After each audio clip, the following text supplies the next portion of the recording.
this is your moment. Anyone like to ask a question? Yeah, I think is that Stan at the back there? It is. Yes. Stan, if you can wait, we've got a roving mic. If you can use the mic, that would be great. Thank you. Well, a point you made earlier about why isn't Halas and Batchelor as well known I think that that's totally irrelevant because there's the way the studios used to work.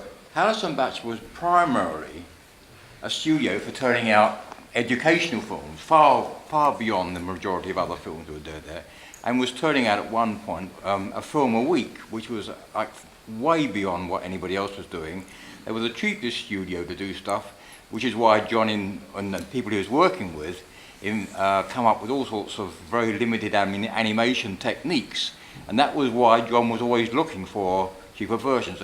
So his approach to animation was not to be famous like Disney, and many people don't know that Disney didn't make any profit on his films. He made profit on merchandising, and that there were bigger studios available at Disney's time, and there were other characters which were bigger than Mickey Mouse at the time. And I think the way that animation history has been dealt with by the press and media various ways, it's just concentrated. So I mean, if you read about it, you'll find it tends to circulate around a few people and around a few studios. But Halas and Batchelor was primarily a service studio. It would produce films. It wasn't set out. It didn't vie with the other studios at the time, which is in the 50s and 60s and 70s, trying to get new styles up all the time for advertising.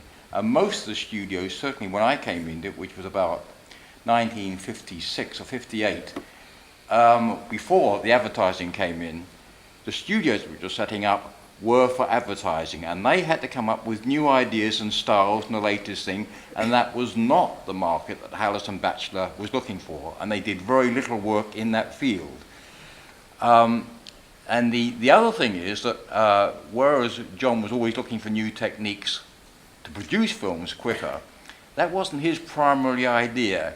His whole approach to animation, when he was doing experimental films, was to give new young animators a chance to do their work. Yeah. And that is what he did more than any other studio. I don't know of any. I worked for most of the studios in the 50s and 60s.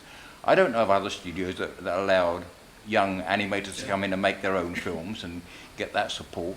So it was a different attitude. It wasn't meant to be. John didn't promote himself like other people. I mean, if I was to say who won the most awards in animation, can anybody tell me in Britain? I'll tell you, Richard Williams. Richard Williams has got about 250 awards. Can you name any film that he made? I mean, I think what's interesting about that, Graham Ralph makes that point, doesn't he, at the start just at the start of our film, where he says that in many senses, the Richard Williams moment and everything that followed, in a certain sense, kind of served to create a kind of an understanding of animation in Britain that then forgot its past. It was the big impact of Disney, the big impact of those animators, the big impact of figures like Williams, and in many senses, that past was then lost. And I think it's clearly, this is part of what we're trying to recover, I think. Jez? I'll just disagree to the extent that a very much more forgotten studio would be the Larkin studio, which didn't make any independent shorts, and so is more forgotten because all it ever made were commercial films for other people, whereas you have Magic Canvas being produced in the middle of the Charlie series and taking the decision to do something like that, whereas there was some extent of actually trying to push the boundaries of animation as an art, whereas Larkin's, for example, didn't, but similarly sort of beget a generation of animators. Bob Godfrey went through there, Nancy Hanna, Vera Lineker, Jeff Dunbar started there. I mean, there was some kind of legacy sort of dictator. But they're more forgotten, I would think. And so there is something in terms of Halas and Batchelor actually beating their chests a little. Yeah, I agree. Anybody else want to raise a point or ask a question? Yes, if you can wait for the microphone, that would be really good. Question here. Thought. Splendid, thank you. I'd wrongly assumed that because John Halas came from Hungary in 1937, I thought it was for a political or something reason. And in the film it said that it was the opportunities in Britain in animation, and I just wondered what those opportunities were, what was happening at the time. Well, I mean, Vivien can probably speak a bit more to that. He already had an animation studio in Hungary, and he was invited to Britain before the Hitler thing. There were 4 of them, and 2 of them were Jewish and 2 of them weren't.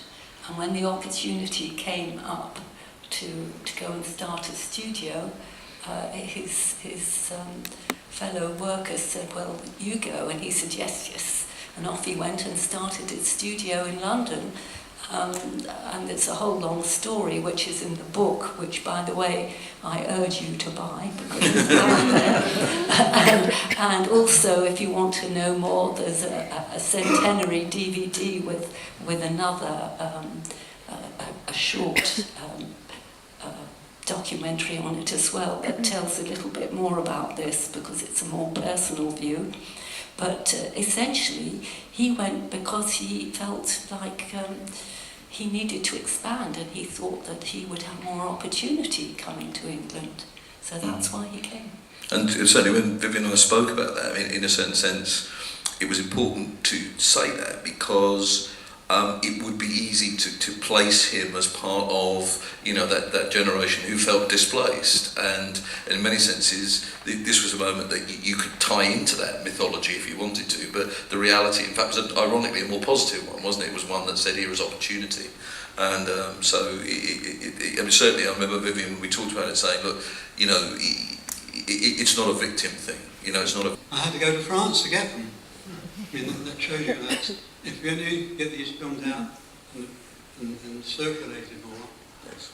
schools and things like that would be very interesting, things like Animal Farm. I think we saw that when we was at school back in the 50s.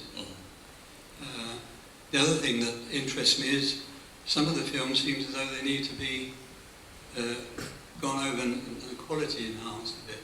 Yes. It'd be great to see all these in Blu-ray, wouldn't it? Well, yeah, I mean, certainly the kind of work that we're doing. Although, just to sort of, you know, tell a story a little bit about that, is that such is the sort of crisis moment that we're having, really, is that certainly we at the university are kind of, you know, turning into white van man.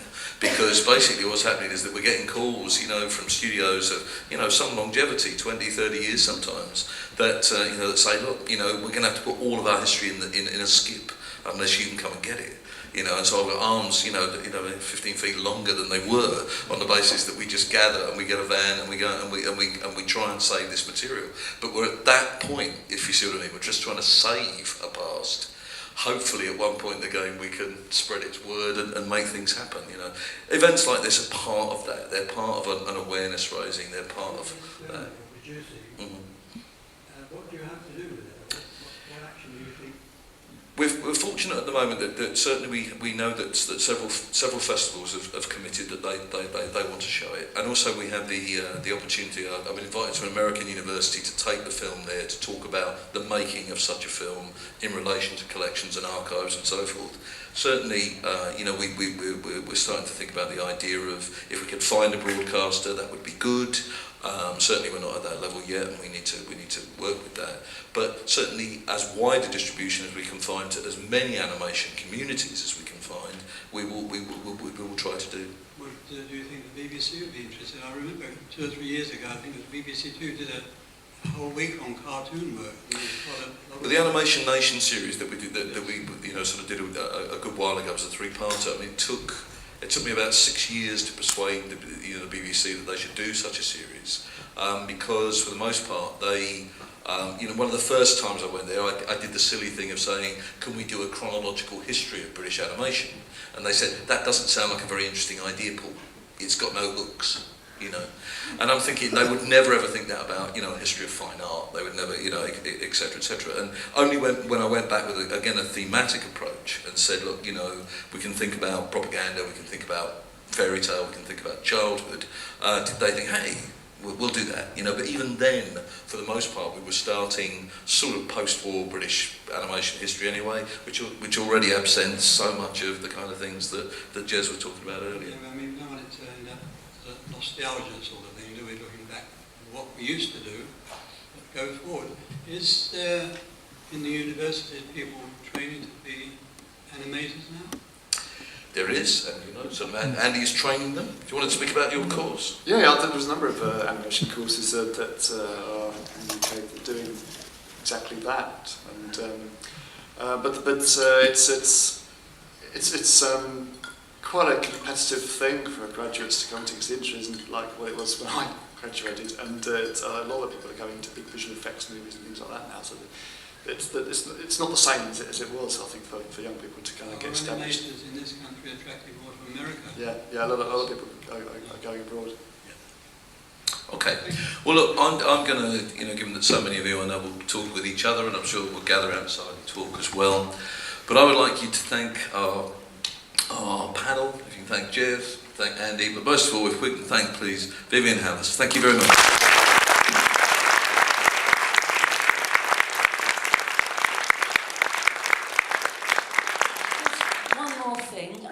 If you would like a drink, there's one each on the house. And hopefully that will encourage you to have a look at the things and